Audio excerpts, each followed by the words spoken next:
amigos, nós estamos aqui para fazer o lançamento virtual da 23ª edição do livro Direito Ambiental, e é um momento assim que eu considero muito importante. Inclusive, temos dois professores e duas professoras consagrados da área do direito ambiental brasileiro, e logo a seguir dessa apresentação que eu farei do livro, nós teremos um debate sobre temas candentes aí do direito ambiental moderno, né? Eu chamo a atenção dos espectadores desse vídeo que o livro Direito Ambiental ele surgiu no ano 1992, exatamente no ano que foi realizada a Conferência das Nações Unidas sobre Meio Ambiente e Desenvolvimento no Rio de Janeiro. E nesse ano agora de 2022 nós temos aí várias coincidências, né? Da Conferência das Nações Unidas de Estocolmo sobre Meio Ambiente Humano, 60 anos do lançamento do livro Primavera Silenciosa, e 30 anos do livro Direito Ambiental. Então, nós entendemos que era necessário fazer uma reformulação bem importante do livro e trazê-lo para a modernidade que hoje nós temos, né? Porque quando o livro foi lançado, havia muita dificuldade, por exemplo, de se conseguir uma jurisprudência, um autor estrangeiro. Isso tudo hoje é fácil devido à internet. E aí nós, então, a primeira coisa que nós fizemos foi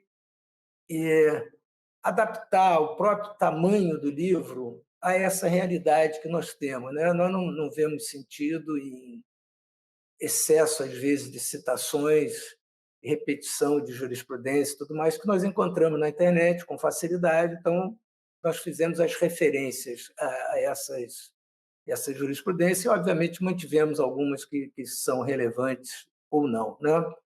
Também tivemos um fator aí que eu julgo muito interessante, utilizando a tecnologia digital, que foi, ao início de cada capítulo, ter um QR Code, de maneira que o leitor do livro ele possa, um celular, rapidamente ter acesso a um livro, normalmente até 5 minutos, por volta de 5 minutos, no qual eu faço uma breve explanação do que esse leitor encontrará dentro do capítulo, não é? Eu acho que isso facilita. E também tem um outro lado assim até curioso, porque muitas vezes a gente compra livros, lê livros, mas fica imaginando como será que parece esse autor. Então, o fato de ter o QR Code, eu acho que facilita aí que todos os nossos leitores e amigos possam ver, bom, Paulo Bessa existe, é essa pessoa aqui e tal. Eu acho que isso é um fator assim, muito interessante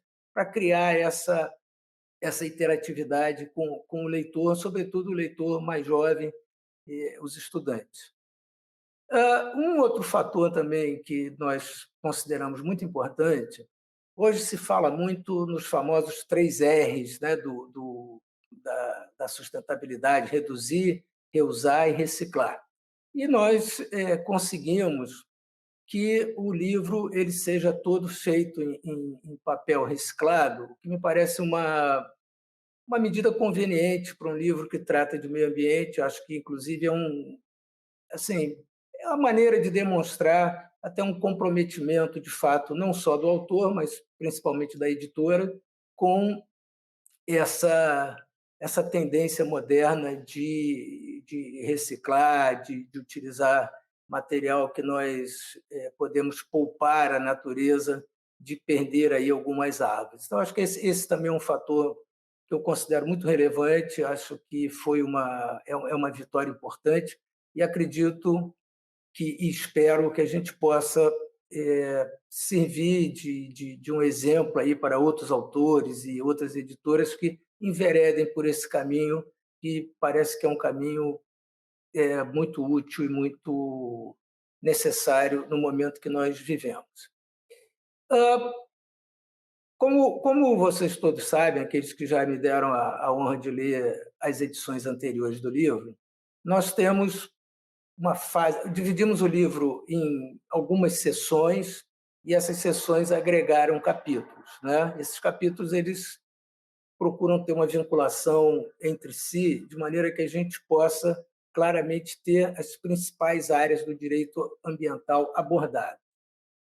Nos capítulos introdutórios, principalmente naquele que fala da principiologia, nós procuramos atualizar o contexto da principiologia que hoje rege o direito ambiental e identificar também princípios que o Supremo Tribunal Federal vem adotando dentro das suas decisões e que me parece que é importante que a gente aborde esse tema da principiologia do direito ambiental com mais profundidade e modernizando aquilo que tem sido decidido pelo Supremo Tribunal Federal, porque a Constituição brasileira é principiológica, isso é um fato, nós não podemos negar isso, e o direito ambiental, ele, diferentemente dos direitos tradicionais, ele tem uma pretensão de ser um direito conformador, não é? Ele tem a pretensão de ser um direito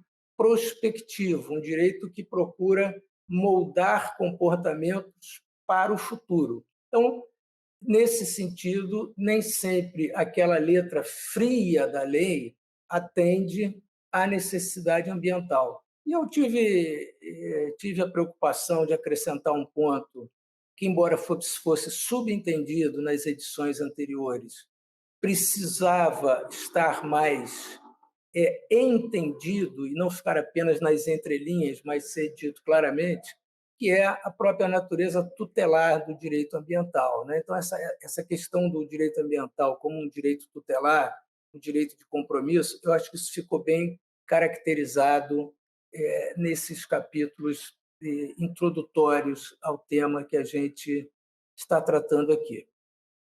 Um capítulo que me é muito caro e que eu percebi que faltava nas edições anteriores era um capítulo sobre o que hoje se chama de direito dos animais, né? Esse tema ele também estava subentendido nas edições anteriores, mas nós compreendemos que era importante que ele passasse a estar mais explícito nessa edição. Então, há um capítulo sobre os animais no direito brasileiro, e esse capítulo é interessante porque ele procura abordar não só o aspecto PET, que me parece hoje ser um dos pontos centrais aí do problema da proteção aos animais no direito brasileiro, mas também a questão dos animais silvestres. E há uma discussão, que hoje é uma discussão relevante dentro do direito brasileiro, que é sobre a natureza jurídica dos animais, né? Afinal de contas, o nosso Código Civil trata o animal como uma coisa, né? E a pergunta que se faz é se, à luz do artigo 225, esse tratamento dado pelo Código Civil ainda é um tratamento conforme a Constituição. Então, esse capítulo aí, para mim, é um capítulo que me é muito caro, muito relevante e sensível.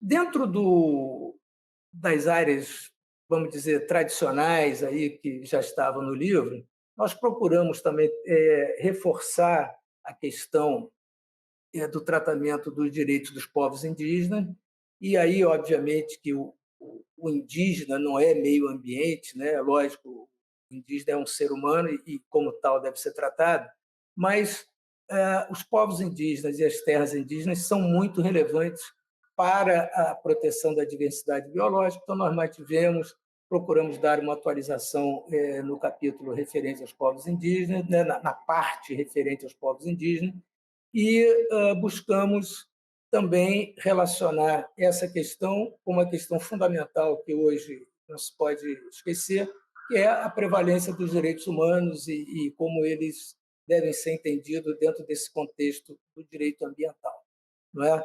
Também procuramos atualizar a parte que fala de energia, né? Então, reorganizamos o capítulo sobre energia e meio ambiente, buscamos, na medida do possível, atualizar, porque os nossos estimados espectadores e assistentes sabem que há uma produção legislativa numa velocidade quase que estratosférica dentro do direito ambiental, mas procuramos manter essa atualização também, não é? Levamos a discussão relativa, voltando lá nas fases iniciais do livro, sobre as competências ambientais, que é um tema sempre polêmico, um tema sempre muito objeto de discussão. E também, nas edições anteriores, havia uma série de coisas que estavam subentendidas e precisavam ser mais bem esclarecidas, não é? A principal delas, a mim me parece, é aquela que diz respeito a qual é o nível de competência, seja dos estados, seja dos municípios, no que diz respeito aos padrões federais adotados nacionalmente. Não é? Então, o livro ele foi muito preciso ao indicar que o que a Constituição pretende é que os padrões ambientais vigentes no Brasil eles sejam capazes de assegurar a todo e qualquer cidadão brasileiro ou estrangeiro que seja aqui residente ou que por aqui passe, um padrão mínimo igual nacional de proteção ao meio ambiente. Né? E esse tema hoje é um tema muito relevante, porque no começo da década de 20, do século 21, que nós estamos agora, nós vimos uma série de desentendimentos sobre o que significaria o direito ambiental e sobre o que significaria a proteção do meio ambiente. Né? Então, eu entendi que era importante fixar bem essa questão. Há essa discussão sobre recentes modificações no Código Florestal, na Lei 2.651, sobretudo naquilo que diz respeito às competências municipais para definição de áreas de preservação permanente, não é? E se isso seria ou não seria uma matéria de interesse local. Nós partimos do raciocínio, da compreensão que bacias hidrográficas, rios, cursos d'água, eles dificilmente podem ser enquadrados como interesse local, porque se eu faço uma determinada intervenção num curso d'água, num município, eu posso estar dificultando, posso estar gerando problemas para outros municípios que integram aquela mesma bacia. Então, e a isso nos remete àquela primeira discussão que eu falei aqui, que é o problema de um padrão mínimo nacional de proteção ao meio ambiente. Né? Essa é uma discussão que, infelizmente, ainda é uma discussão que não se encerrou, volta e meia esse assunto retoma, e esse é um ponto que eu acho que ficou importante de ser tratado. Também mantivemos aquele capítulo sobre questões nucleares, que é um ponto importante, principalmente agora que nós temos uma crise energética aí que está às nossas portas, então essa discussão do nuclear é uma discussão relevante. Aprofundamos os capítulos sobre diversidade biológica, Sistema Nacional de Unidade de Conservação. Enfim, nós temos uma obra que, do meu ponto de vista, ela conseguiu manter o que havia nas edições anteriores, manter o conteúdo principal, explicitar algumas questões que eram implícitas, e eu acho que, nesse momento que nós vivemos, é importante explicitar uma série de situações. E, em linhas gerais, essas são as modificações que nós fizemos no livro. Também tivemos o cuidado de deixar anotado no livro redes sociais que os interessados poderão encontrar textos, artigos, ou até mesmo entrar em contato comigo. Eu costumo responder às pessoas que procuram para trocar uma ideia e tal. Isso, eu acho que a nossa obrigação como professores é, de fato, aquela pessoa que busca o conhecimento, se a gente pode ser útil, a gente procura fazer isso. Então, eu, pessoalmente, estou muito satisfeito com essa edição, acho que está uma edição cuidadosa, está uma edição bem concatenada, como, aliás, costumam ser as edições feitas pelo Grupo GEM, mas eu acho que, nesse caso, particularmente, houve um trabalho muito interessante de modernização, atualização e manutenção de alguns princípios fundamentais que sempre acompanharam as edições anteriores. Era mais ou menos isso que eu gostaria de informar aos nossos espectadores, aos assistentes desse vídeo, e passar o debate com os nossos convidados, que me deram a satisfação e a alegria de comparecer para a gente trocar algumas ideias sobre temas relevantes do direito ambiental. Bom, então, esse debate que eu havia falado com vocês, nós vamos dividir em 4 temas. Não é? O primeiro tema seriam os possíveis rumos que o direito ambiental no Brasil vai tomar aí nos próximos anos. Né? Esse não é nenhum exercício de futurologia, mas a gente pode prever algumas tendências. A outra questão é a correlação entre direitos humanos, um tema também que é abordado no livro, que são os chamados direitos da natureza. Hoje essa é uma discussão que existe aí, está muito forte, não é? E o meio ambiente. Então, esse é um tema que vem aí crescendo e é um tema que nós vamos levar a debater. O outro é o papel do judiciário na proteção do meio ambiente no Brasil, um tema importantíssimo. O número de ações judiciais é crescente, não é? E o Poder Judiciário tem tido um papel muito relevante na defesa do meio ambiente. E um quarto tema é sobre soberania nacional e direito ambiental. Também é um tema que recentemente entrou na agenda e é importante que se debata sobre ele, porque ele tem sido mal compreendido. Então, nós temos aqui conosco a professora Roberta Lima, que é da Universidade Federal Fluminense, vai participar aqui do nosso debate. Nós temos a professora Cristiane Jacu, também uma advogada e professora conceituada, conhecida de todos, também lá da região de Niterói. Então, Niterói aqui sobre-representada com 2 professoras brilhantes, inteligentes, não é?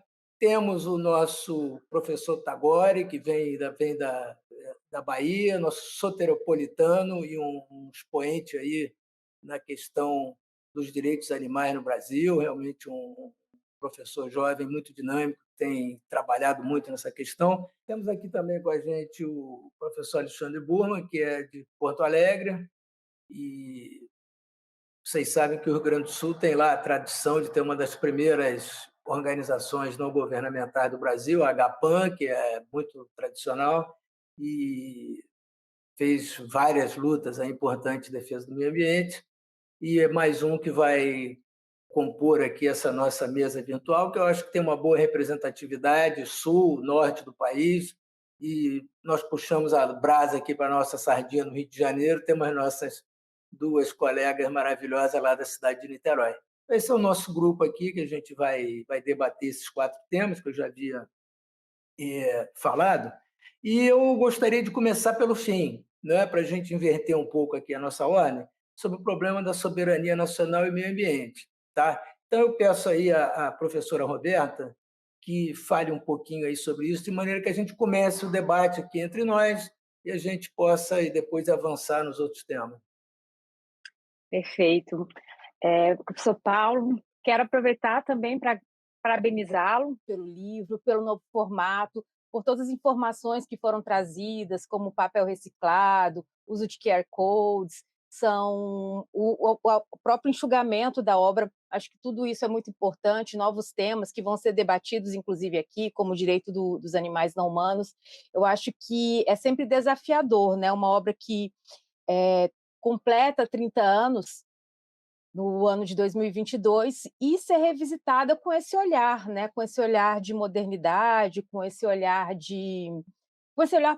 para o futuro, para novas perspectivas, para novos temas. Então, né, já gostaria de antecipar meus parabéns a você, à própria editora, a todo o grupo Gen Jurídico. E a questão da soberania nacional e do direito ambiental, é bem importante que a gente mencione também o quanto esse tema ele é urgente e, ao mesmo tempo, mal compreendido, né? Como hoje nós temos um fenômeno global de ascensão de movimentos ultranacionalistas, de ascensão de movimentos da extrema-direita, muitas vezes a ideia de soberania nacional ela parece sequestrada por esse ultranacionalismo. Então, as pessoas não compreendem a importância, por exemplo, de tribunais internacionais.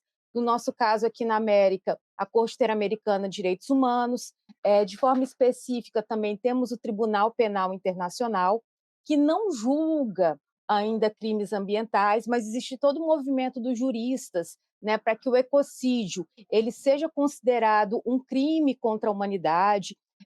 Eu estava, inclusive, lembrando que quando eu pesquisei na minha tese, no meu doutoramento, sobre a questão dos agrotóxicos, aconteceu o Tribunal de Opinião Monsanto, lá em Haia, né, no mesmo local onde fica a sede do nosso Tribunal Penal Internacional, que é regido pelo Estatuto de Roma, e, na ocasião, eles buscavam questionar com alguns especialistas algumas condutas da empresa Monsanto, que hoje já foi adquirida pela Bayer, que enfrenta uma série de processos, inclusive alguns com condenações ambientais vultosas nos Estados Unidos, no próprio continente europeu.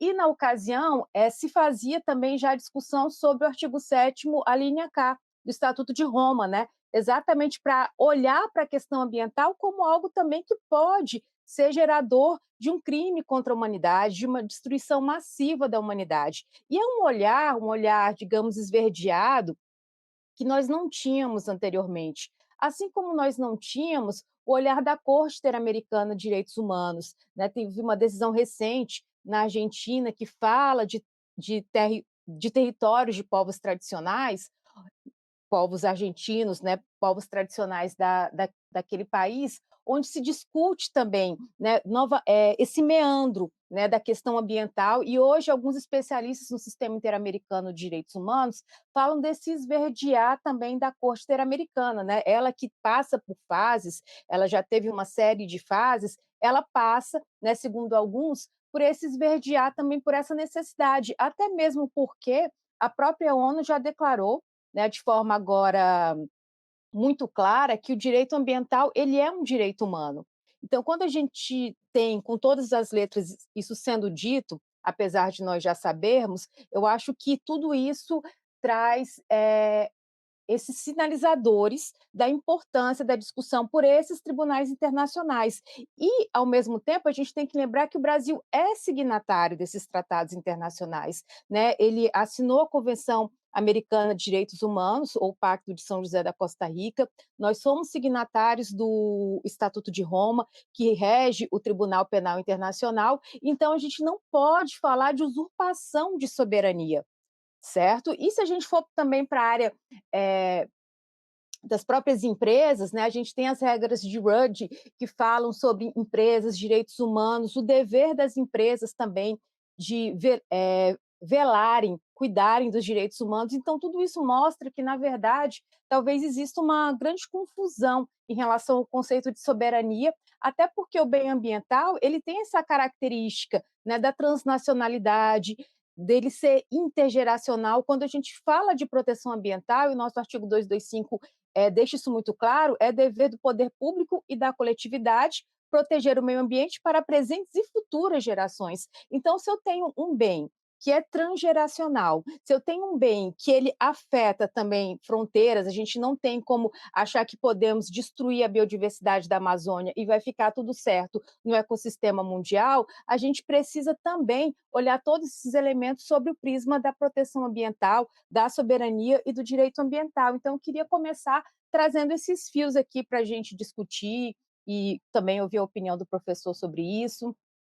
Não, muito bom. Assim, eu estou de acordo. Eu acho que a gente está passando uma certa mudança nessa compreensão do direito ao meio ambiente, né?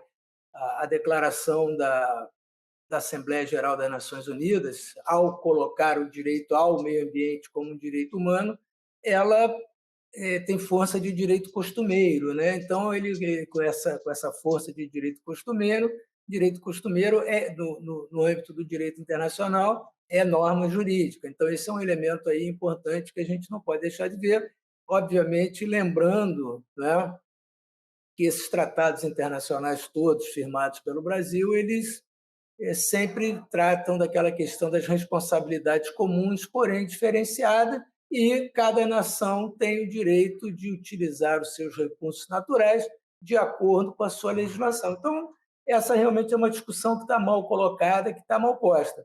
E aí, dessa ótica, eu acho que aí a gente pula do ponto 4 do nosso debate lá para o ponto 1, não é? Que é aquele chamado novos rumos do direito ambiental no Brasil, né? E eu não consigo ver ninguém melhor para falar sobre isso do que a nossa estimada amiga Cristiane. Então, se ela puder falar um pouquinho sobre isso para a gente, vai ser uma boa.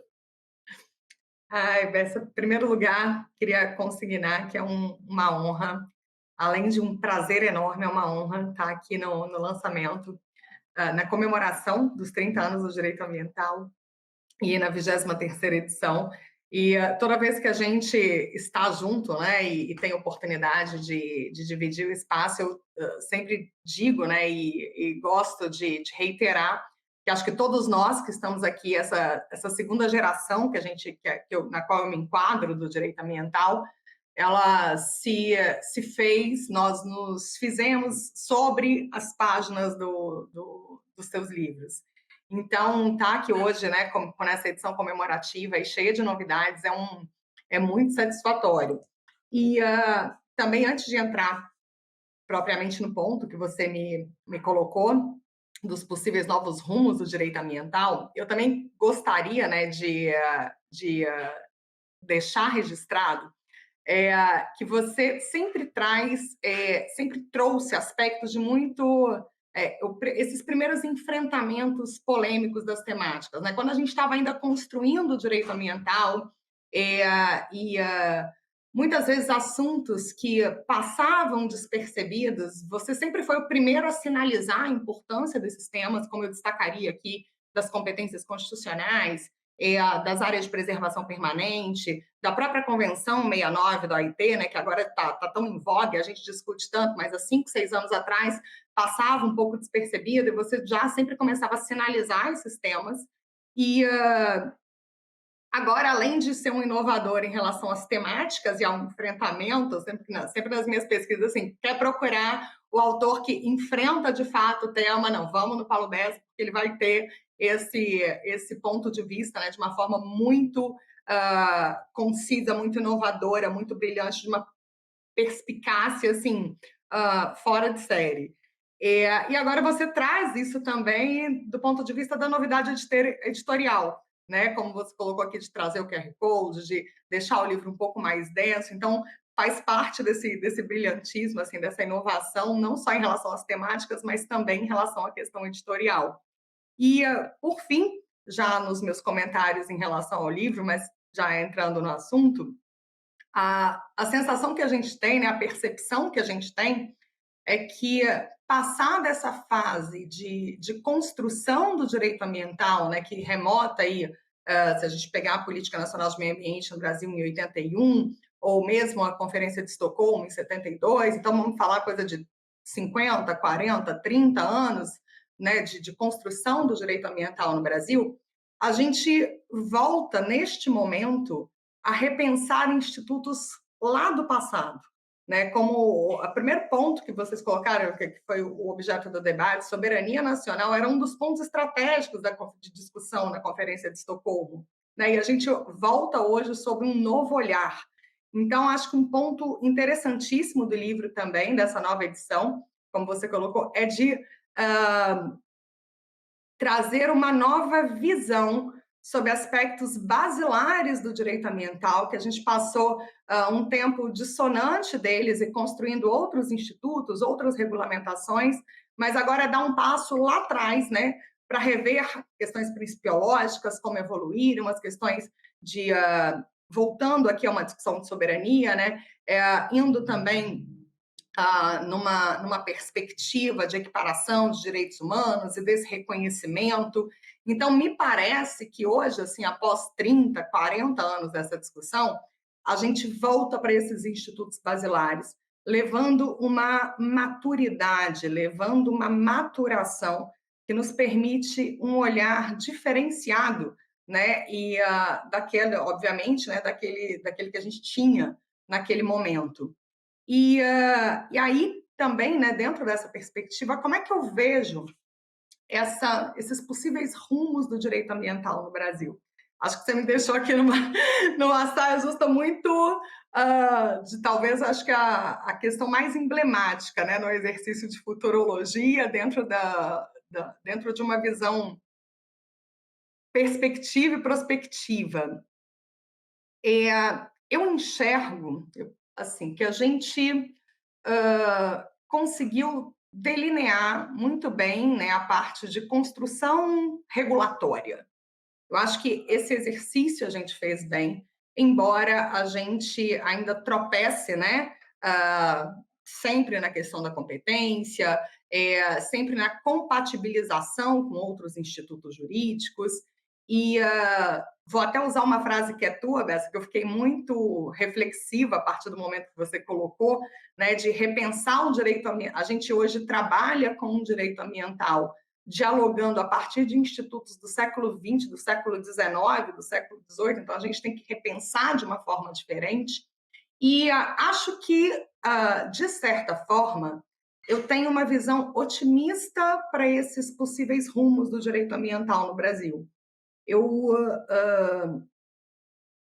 volto a dizer, apesar de todas as perplexidades que a gente vê, das dificuldades de implementação, a partir de uma visão olhando para trás, né, e dessa construção regulatória que a gente fez, eu consigo enxergar que hoje essa volta à rediscussão de questões principiológicas e de assuntos que são tão emblemáticos tendem a passar a permear o debate.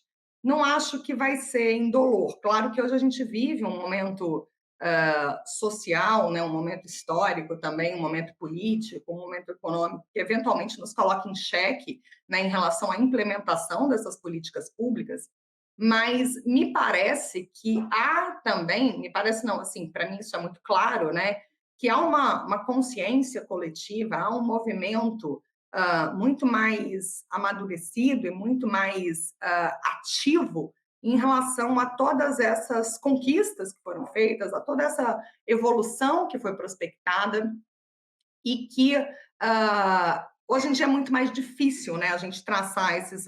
seria vou usar um termo assim, de forma pejorativa, um simples retrocesso. Acho que essa implementação, esse fortalecimento do direito ambiental no Brasil, ele tende a ser um caminho, né, uma via aí, não propriamente de mão única, mas eu diria aí com 3 pistas de ida para uma só de contrafluxo.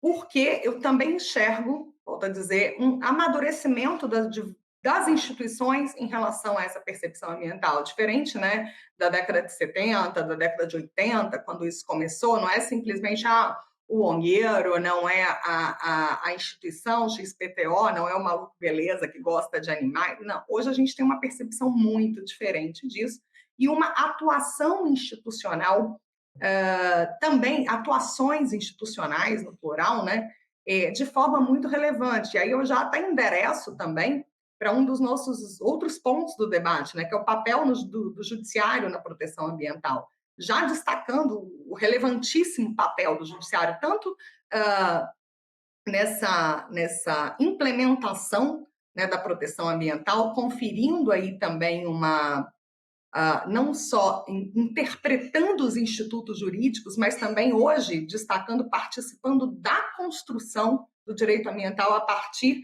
de entendimentos ali, né, delineados e colocados pelo Poder Judiciário. E então eu vejo, né, que, óbvio, não vai ser indolor, a gente tem aqui muitos pontos ainda contraditórios, né, a discussão sempre continua, mas acho que o amadurecimento até não só das instituições, mas do próprio mercado. Então, eu tendo a ver como uma visão otimista em relação a esse amadurecimento. Mas eu também queria ouvir tua opinião e a opinião dos meus colegas em relação ao tema. Tá muito bom, tá muito bom. Eu acho, Cristiane, assim, tem um ponto aí que a mim me parece importante, e você falou sobre a questão das gerações e tal. Eu acho que isso aí, essa é uma questão relevante nessa discussão. Porque o que acontece? Em 1970, nos Estados Unidos, lá no dia 22 de abril, houve o chamado Dia da Terra.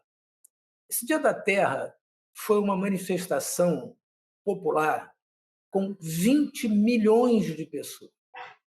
Se você considerar que a população dos Estados Unidos fosse 200 milhões de pessoas em 1970, e não era menos do que isso, era 10% da população se manifestando pela defesa do meio ambiente. Quando foi criado, quando o direito ambiental surgiu, não é? Você sabe disso também quanto eu, ou melhor, esse direito ele veio como uma espécie de uma resistência contra uma série de coisas, de danos ambientais, aquelas grandes poluições, etc., essa coisa toda. E daí essa questão do caráter tutelar. O que e aí tem um outro fator também que a gente não pode deixar de levar em consideração, é que, se nós pegarmos aqueles objetivos, por exemplo, de proteção da biodiversidade, da década da biodiversidade, eram 10 objetivos, se eu não me engano, nenhum deles foi alcançado.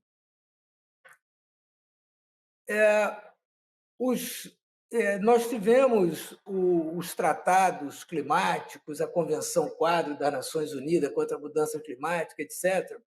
De lá para cá, só aumentou a emissão de gases de efeito estufa. Talvez a única convenção, no caso um protocolo, que a gente possa dizer que realmente foi vitorioso, é o Protocolo de Montreal, né, com relação aos CFCs. E, na verdade, a gente também precisa ter atenção, eu acho que é uma questão que está colocada aí, pelo menos na maneira como eu tenho visto, é que, de alguma forma, o meio ambiente, que era uma coisa, vamos dizer, exótica lá na década de 70, ele hoje é uma questão que está na ordem do dia.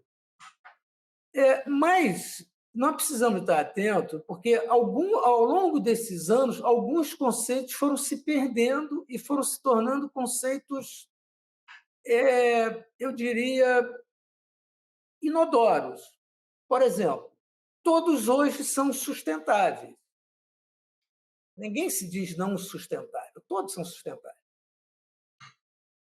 Porque hoje é importante colocar essa questão. E aí eu acho que a gente tem uma discussão, que é uma discussão, obviamente, não cabe aqui, mas é uma discussão importante, relevante e profunda, que é o seguinte: nós temos arsenais jurídicos bem relevantes, até importantes, mas esses arsenais jurídicos eles não têm capacidade de mudar a forma como nós produzimos.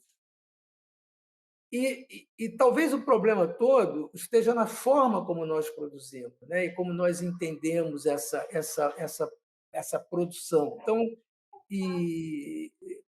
para que a gente possa avançar e ter essa visão otimista, eu não sou pessimista, não, eu concordo com a tua visão pessimista, mas nós temos que discutir um pouquinho mais algumas outras questões. E aí, por exemplo, Quando a gente sai das sociedades ocidentais, né, as sociedades não ocidentais, elas têm, de alguma maneira, visto a natureza de outra forma, né? Então, se a gente pegar aqui, por exemplo, o Equador, que é uma sociedade, em grande parte, não ocidental, né? Não da cultura ocidental, eles tratam lá os direitos da natureza, eles têm essa visão toda, embora não tenham resolvido o problema. Mas quem sabe bem sobre isso é o nosso estimado amigo Tagore, que, em termos de direitos de natureza, animais não humanos e tal, é a minha referência aí para eu saber se eu estou dizendo bobagem ou não, eu pergunto para ele. Primeiro, deixa eu parabenizar, né, por mais um curso de direito ambiental. Um curso de direito ambiental que avança por gerações, né, professor Paulo? Eu falo até por mim. Eu fui aluno da graduação lendo o curso do professor Paulo, fui para o mestrado trabalhando com o material produzido pelo professor Paulo, no doutorado também, e hoje lecionando na graduação e na pós, a gente utilizando um curso que vai além de sua geração, né? Isso é importante. Como é que você transforma um saber, um conhecimento para diversas gerações, né? Parece até uma solidariedade intergeracional, Paulo. Você colocou em palavras no livro o que a gente vê na doutrina do direito ambiental, que é ir além de sua geração, é pensar na futura geração, pensar na presente.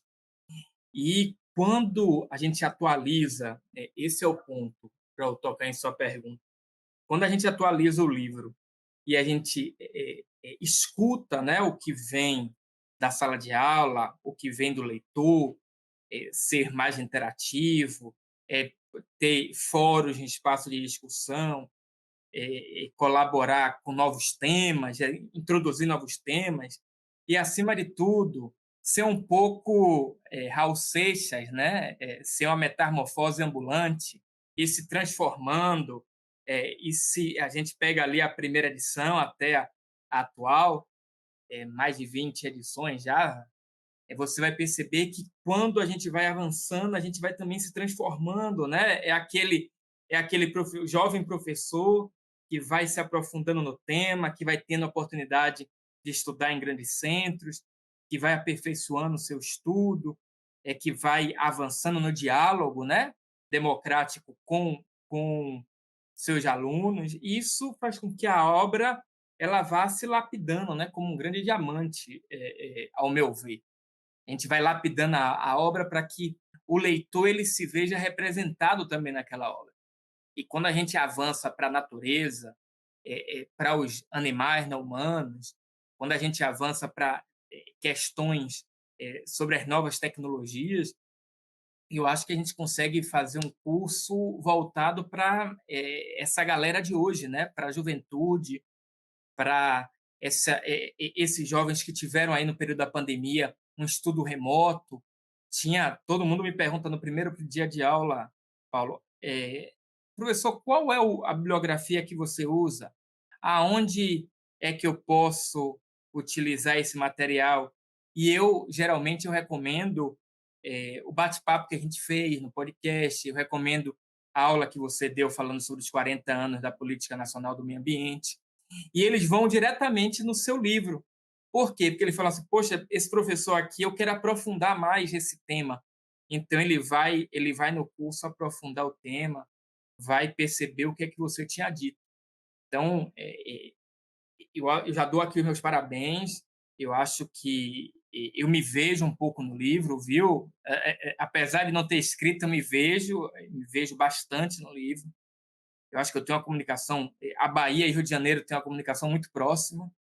A gente parece que não são cidades irmãs. A gente se comunica, a gente se entende. Eu acho isso de uma perfeição muito legal. Ainda bem que é na área ambiental, a área que eu escolhi trabalhar, a área que eu escolhi lecionar, e que, quando eu vi na edição nova ali, você avançar para o direito da natureza, direito dos animais, eu falei assim, olha, sempre nos surpreendendo, sempre dialogando com e dando oportunidade. É isso que eu queria falar com você também, dando oportunidade para que os jovens professores, os jovens acadêmicos, como nós, a gente possa ali também acompanhar suas pegadas, né?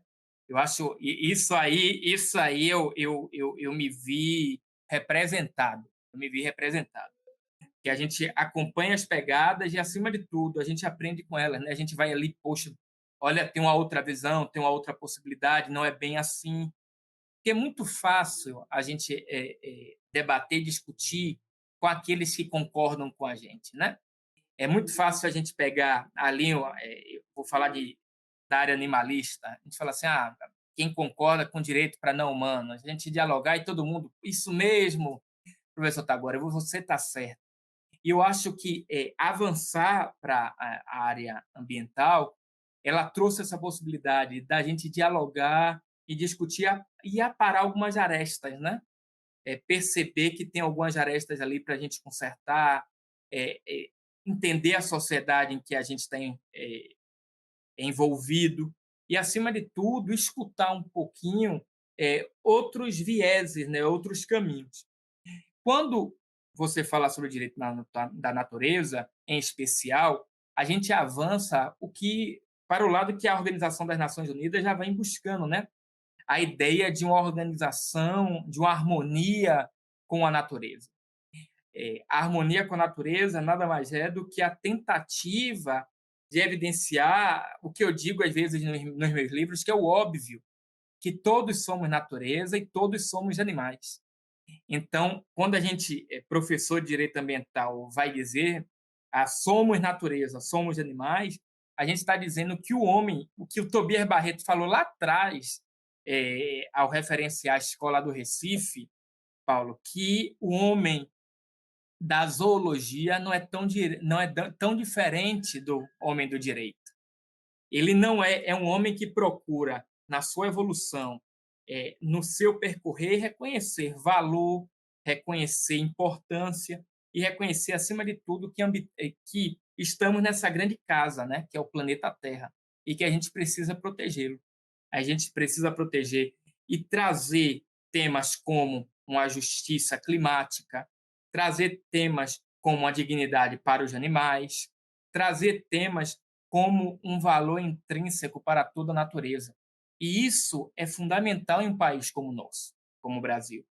O Brasil é um país em que o meio ambiente, a ecologia, a depender da fala do doutrinador, é um bem jurídico fundamental para a sua sociedade. É um bem jurídico que o homem brasileiro, o homem da sociedade brasileira, sempre buscou o equilíbrio com esse bem jurídico ambiental. E quando você traz isso em sua obra, ao meu ver, é praticamente um ato revolucionário para reforçar esse grande pleonasmo. Quer dizer, somos natureza, somos animais e, acima de tudo, temos que ensinar também, aqui sem falsas modéstias, temos que ensinar ao mundo também que esse homem brasileiro ele sempre esteve em contato, em discurso, em diálogo com a natureza a todo instante, seja pré-Cabral ou pós-Cabral. E que a gente precisa apenas mudar o nosso hábitos, né? A gente tem que mudar um pouco a nossa forma de perceber e retornar à nossa grande origem. Aí você falou sobre os povos originários, naquele seu grande parecer, em que eu vou interpretar com esse viés de um animalista, um defensor do direito da natureza.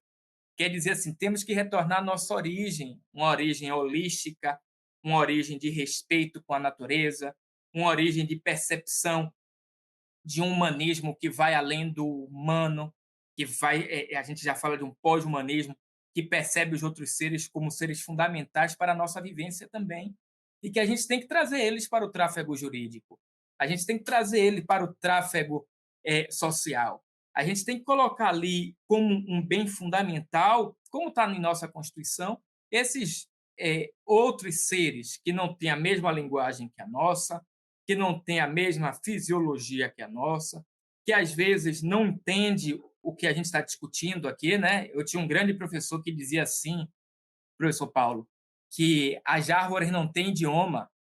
Não adianta você, a gente na academia, né? Eu falo, coloca ali no Lattes tanto de idiomas. Ele dizia assim, mas a árvore não tem idioma. O idioma da árvore é o idioma da natureza, é o da preservação, é do cuidado, é do equilíbrio. Então, com esse sentimento que eu deixo aqui meus aplausos, fico disposto ao debate e digo novamente que eu vi nessa edição uma verdadeira revolução ambientalista. Eu vou dizer assim, em que sentido, para deixar muito claro, em que sentido?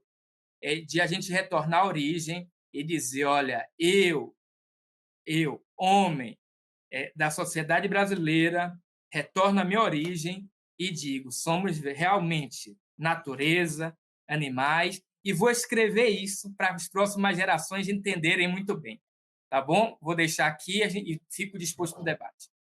Muito obrigado, Taguari. Realmente, isso aí é a descendência de ruim na veia. Isso aí não tem erro. Mas, assim, muito obrigado aí pelas suas palavras.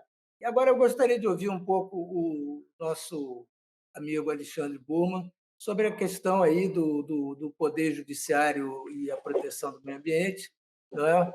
E que ele possa aí falar um pouco sobre isso, de maneira que a gente já tenha as posições principais e possa avançar no que for necessário. Por favor. Tudo bom, professor Paulo? Prazer estar aqui junto com os demais colegas, saudando a sua nova edição desse livro aí que acompanha já várias gerações de pessoas que trabalham no direito ambiental, e é uma honra estar aqui podendo participar no seu lançamento dessa nova obra remodelada, né, com uma edição mais dinâmica, mais concisa, mais abrangente também, e que consegue dialogar com um público talvez um pouco diferente, né, do que a gente estava acostumado, da nossa geração, vamos dizer assim, ou das gerações mais antigas, que tinha um tipo de contato com com essas doutrinas elementares aí do nosso direito ambiental. E o Paulo, com certeza, é um amigo, que eu posso dizer assim, que sempre foi a referência nacional quando se trata do nosso direito ambiental brasileiro. Não só referência para nós, profissionais que trabalhamos na advocacia, mas também uma referência para os profissionais que trabalham na justiça, né, no judiciário. E isso a gente tem notado bastante, porque existe um grande, podemos dizer assim, um movimento de judicialização do meio ambiente, das ações ambientais, que começa a se tornar público. Não que a judicialização ela se torna mais comum, mas essa judicialização acaba se tornando pública, não só com o aumento de ações, mas também com a indicação de várias especializadas ambientais. E a gente vê, até recentemente, em alguns julgamentos, por exemplo, do Supremo Tribunal Federal, onde a ministra Rosa Weber, atual presidente do Supremo Tribunal Federal, utiliza-se da doutrina do professor Paulo de Bessa Antunes para fundamentar os votos lá na mais alta corte do nosso país. Então, o professor Paulo, ele sempre vai ser essa nossa grande referência do nosso direito ambiental brasileiro, não só para nós advogados, mas também para todos os setores, todos os operadores do direito ambiental. E é importante que ele sendo essa nossa referência, assim como os outros colegas que também fazem parte dessa nossa doutrina do direito ambiental, porque a gente tem visto esse aumento da judicialização das questões ambientais, o aumento do foco das questões ambientais com esse movimento de compliance em ESG, e sendo repassados ao judiciário, sendo que esse judiciário, em regra, né, se a gente pegar uma avaliação de todos os juristas que fazem parte né, dos juízes, desembargadores, ministros que trabalham no nosso judiciário, a gente avalia que eles têm uma dificuldade na especialização dessa área ambiental que é tão difícil, é tão problemática, é tão emblemática. Se, por vezes, a gente vê nas nossas redes sociais, né, nos canais do YouTube, muita gente defendendo a facilitação, a simplificação de um direito ambiental, eu vejo que o direito ambiental, ao contrário, ele é tão complexo quanto tantas as outras áreas do direito. E para que a gente possa ter o devido conhecimento, nós temos que ter doutrinas abalizadas, nós temos que ter conhecimento efetivo para a tomada de decisão. Então, eu vejo com bastante cautela, digamos assim, esse movimento da judicialização da questão ambiental nos nossos tribunais, nas nossas varas judiciais, porque muitas vezes podemos parecer reféns de juízes e de decisores que não têm a devida compreensão do direito ambiental como ele deve ser feito, desse direito ambiental ecologicamente equilibrado previsto na nossa Constituição Federal. Nós precisamos balizar esse nosso direito ambiental, um direito fundamental, um direito à vida, sendo balizado com tantos outros direitos, especialmente no Brasil, uma sociedade ainda muito desigual. Não podemos levar para o judiciário uma questão ambiental sem pensar que temos que compatibilizar meio ambiente com moradia, temos que compatibilizar meio ambiente com saneamento, temos que compatibilizar meio ambiente com tantos outros assuntos que fazem parte da nossa vida e que são ainda um pouco esquecidos nessa nossa sociedade desigual, onde tem tanta gente ainda na miséria ou abaixo dessa linha. Então, muitas vezes esse nosso judiciário ele acaba tomando decisões emblemáticas, fazendo essa visualização desse contexto de forma individualizada da esfera ambiental. E eu rogo, né, que não só a ministra Rosa Weber, como também todos os outros juristas ambientais que tenham esse poder de decisão dessas nossas ações judiciais, desses nossos conflitos climáticos que cada vez estão mais em voga no nosso judiciário, que eles possam tomar a doutrina do nosso professor Paulo de Bessa Antunes para dar uma tomada eficaz das suas decisões judiciais. Porque essa cautela ela é sempre muito bem recomendada. A gente precisa de doutrina qualificada, a gente precisa de doutrina, das melhores doutrinas para a tomada de decisão. E tenho certeza que esse livro do professor, ele inicia um processo, né, na condição de manual que ele é, para as pessoas poderem se inserir nesse mundo do direito ambiental de uma forma extremamente qualificada e, na sequência, possa se especializar nesses tantos nichos do direito ambiental que existem para a gente, seja a área de resíduos sólidos, seja a área de saneamento, seja a área do licenciamento ambiental, da fiscalização ambiental, do processo administrativo ambiental. E este processo administrativo ambiental, até aproveitando esse gancho, que acaba sendo muitas vezes menosprezado dentro dos órgãos públicos, menosprezado inclusive pela advocacia, acaba ele também refletindo, né, uma discussão judicial desse processo, por causa de processos mal formados, sem o devido processo legal, sem a ampla defesa, sem o contraditório, sem a devida regulamentação dentro dos órgãos ambientais, acabam sendo também sendo rediscutidos no judiciário. E isso acaba causando, com certeza, um excesso dessa judicialização em nosso judiciário, que talvez não tenha, em muitos casos, esse conhecimento tão específico desses tantos assuntos que envolve esse nosso direito ambiental brasileiro e que são muito bem abordados pelo professor Paulo. Né, professor? Eu acredito que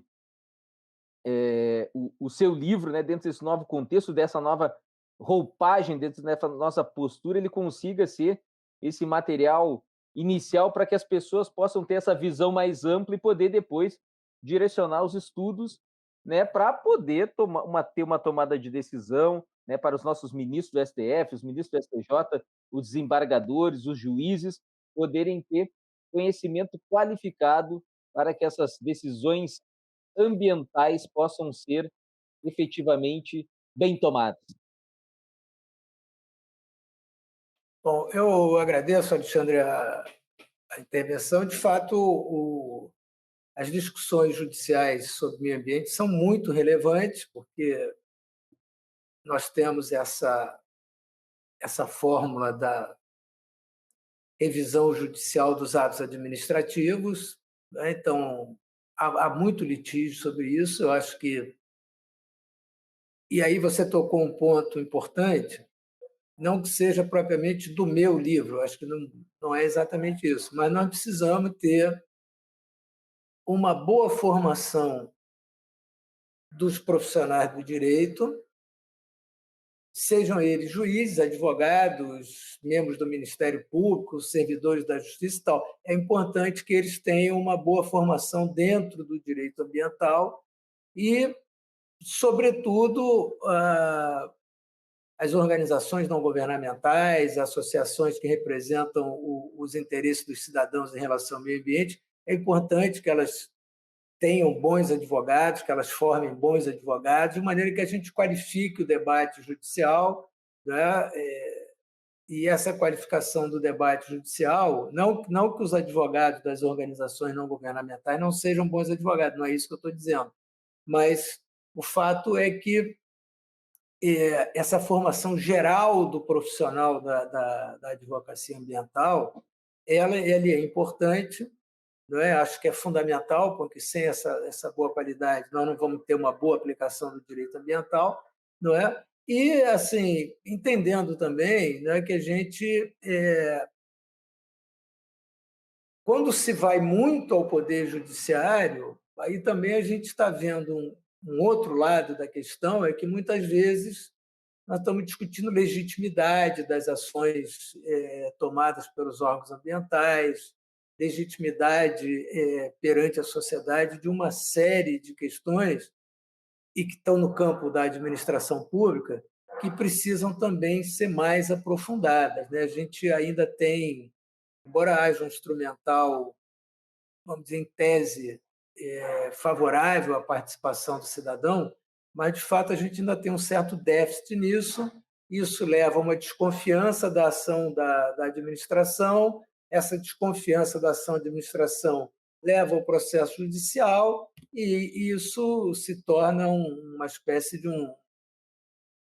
um cachorro correndo atrás do rabo, né? Então, a gente precisa melhorar tanto a administração ambiental quanto vamos dizer assim, a aplicação da justiça ambiental, e isso se faz com mais qualificação dos profissionais, né? O trabalho que nós estamos apresentando, obviamente, ele é um trabalho genérico, né? Ele é um trabalho amplo, mas como você bem falou, a ideia é que ele possa servir como uma espécie de um abre-alas para que as pessoas se aprofundem e tal. E hoje há muitos artigos, muitos temas aí que estão sendo muita produção, há produção de boa qualidade, há muita produção de boa qualidade, não é? Mas é importante também que dentro de uma discussão como essa que a gente tem aqui, a gente saiba distinguir o que é o papel do advogado dentro de um processo, o que é o papel de um promotor dentro de um processo, e o que é o papel de uma pessoa, de um professor que vai falar sobre o assunto de uma maneira geral. Acho que essas funções não se confundem, elas não são antagônicas, mas elas são diferentes. Mas esse é uma questão realmente relevante que a gente precisa ter aí, estar atento para ela. Tá certo? Bem, chegamos ao fim do nosso debate. Eu acho que foi muito interessante. Primeiro, eu quero agradecer aí os colegas que participaram e que abrilhantaram e que me deram assim uma satisfação muito grande de ver que nós temos aí um grupo de professores jovens, aguerridos e que estão comprometidos com a causa do meio ambiente, que, afinal de contas, é a causa de nós todos. Acho que alguns pontos assim a gente pode fazer um destaque, né? Eu vou começar pelo fim, que foi a questão que o professor Alexandre falou, da questão do Poder Judiciário. Acho que é um tema muito relevante. Se a gente analisar a história do direito ambiental pelo mundo, não é? Sobretudo nos Estados Unidos, o Poder Judiciário teve e tem um papel muito importante na construção do direito ambiental americano, né? A gente tem lá aquele primeiro caso do, do Mineral King, né? E aí vem a questão dos direitos da natureza, né? Do professor Christopher Stone, que escreveu aquele famoso memorial que foi aproveitado pela Suprema Corte. E ali, embora nós tivéssemos um resultado negativo para o autor da ação, mas foi o tipo da derrota que se tornou uma vitória, porque esse assunto vem sendo discutido até hoje. E aí tem uma questão que me parece que também é relevante, que é a visão diferente dos direitos da natureza. Quando a gente fala em direito da natureza, a gente tem que ter um certo cuidado, e eu procuro ter no livro esse cuidado, porque a visão que os americanos, por exemplo, têm sobre o direito da natureza é aquela visão da natureza intocada, a visão daquela natureza sem gente. Não é? E quando a gente vai, por exemplo, para a Constituição do Equador, ou nas ações que discutem direito da natureza na Nova Zelândia, na Índia, na Colômbia, o que a gente verifica é que aquelas populações tradicionais, aqueles povos originários, quando eles falam nos direitos da natureza, o que eles estão dizendo é o seguinte: nós precisamos desse rio, nós precisamos dessa vegetação, nós precisamos desses animais para a nossa vida. Então, aí tem uma visão um pouco diferente, né, do que seria os direitos da natureza, e fiz até recentemente um artigo sobre isso, e acho que essa é uma questão importante, e o livro procura retratar esse tema, né? E aí eu acho que o Alexandre, ele, ao colocar essas questões do Poder Judiciário, ele chama atenção para um ponto que era já o que o Stone fez lá no memorial dele, né? O Should Trees Have Standing, que ele tratou do assunto com muita profundidade. Então, essa é a questão que me parece a fundamental, não é? A defesa dos direitos da natureza, a defesa do direito do meio ambiente, principalmente para aqueles que estão, vamos dizer, num lado pró-ambiente, e não acho que o outro lado seja contra o ambiente, acho que a questão não é propriamente essa, mas aqueles que se contrapõem judicialmente ao status quo, eles precisam conhecer mais direito ambiental do que os outros. Acho que esse é o ponto importante, né? O conhecimento crítico tem que ser um conhecimento mais aprofundado do que o conhecimento tradicional. E aí eu acho que o Alexandre chamou bem a atenção para esse ponto, e isso é relevante. E isso é uma coisa que a gente não pode esquecer jamais, né? Acho também a colocação aí da Cristiane sobre a questão do futuro do direito ambiental. O que a gente verifica é o seguinte: essa ideia direito ambiental, não é, que foi um nome importante, isso também foi criado lá nos Estados Unidos com esse nome, lá na década de 70, não é? E numa reunião que participou, por exemplo, o Richard Lazarus e outros, né? O professor Nick Robinson, essas pessoas participaram da criação do direito ambiental nos Estados Unidos, e isso mais ou menos se espalhou aí pelo mundo afora. O que a gente verifica hoje? Que esse nome, direito ambiental, que a gente mantém, talvez, por tradição, entre aspas, né? Porque uma tradição de 50 anos no mundo do jurídico não é tradição, o direito civil tem 2.000 anos. Né? Mas talvez esse conceito hoje ele seja um pouco pequeno para abarcar tudo que está dentro dele. Que nome vai ter? Não sei. Aí, por enquanto, ele está funcionando. Mas, na verdade, hoje a gente está colocando dentro dessa discussão vários assuntos que não dizem respeito única e exclusivamente àquela visão de meio ambiente, vamos dizer, que a gente tinha, que é até meio tecnocrática, aquela que está lá na Lei da Política Nacional do Meio Ambiente. Aí, é uma coisa que eu coloco no livro, já algumas edições, a melhor definição é do Einstein. ambiente é tudo aquilo que não sou eu. E tudo aquilo que não sou eu é que o direito ambiental está começando a tratar. Então, a gente trata de direitos humanos, a gente trata de poder beber uma água pura, a gente trata dos animais poderem continuar vivendo, poderem também ser, e aquele negócio da Haraway, que é as espécies companheiras, então, para a gente entender que está todo mundo dentro do mesmo barco, está todo mundo dentro do mesmo pacote, e eu acho que o futuro vai ser um pouco isso. Tá? Eu acho que daqui 10, 15 anos, nós vamos ter uma coisa mais abrangente do que a gente tem hoje. Tá? E aí, acho também que uma coisa que o Alexandre falou tem razão, é um direito complexo. Essa é a dificuldade do direito ambiental. Não dá para se meter em direito ambiental só com direito. É claro que ninguém vai virar antropólogo, ninguém vai virar engenheiro agrônomo, tem uns que já são, mas nós não vamos fazer isso. Mas é importante saber ouvir o profissional da outra área, saber ouvir essas outras pessoas e entender a racionalidade deles, que é diferente da racionalidade jurídica. Tá? Então, acho que esse é um ponto relevante, acho que é uma questão importante. E também é uma questão importante, eu acho que isso que foi trazido aqui pela Roberta, é que esse conceito westphaliano do mundo, de países separados e tal, para essas questões ele não funciona mais. Tá? E veja que a gente se pegar o que alguns chamam de um início do direito ambiental internacional, aquele famoso caso do Trail Smelter, né? Canadá, Estados Unidos, aquela poluição, ninguém tem o direito de poluir o país vizinho. Eu não posso dizer o seguinte: olha, daqui da minha fronteira eu faço o que eu quiser, eu te poluo aí. Um problema que hoje a gente tem muito, essa questão de Amazônia, soberania da Amazônia, etc., etc. Isso é uma bobagem. A Amazônia é compartilhada por 9 países. Né? 9 países ocupam a Amazônia. Todos têm interesses comuns naquela área. Né? Os tratados assinados pelo Brasil falam em utilizar os recursos naturais dentro da sua própria lei. E aí a gente não pode esquecer que isso veio lá da independência dos países africanos, dos países asiáticos, que eram exportadores de matéria-prima. Como nós também acabamos voltando para ser exportador de commodities, nós andamos para trás. Né? O Brasil andou para trás. Hoje se fala muito exportação de commodities, mas se andar para trás.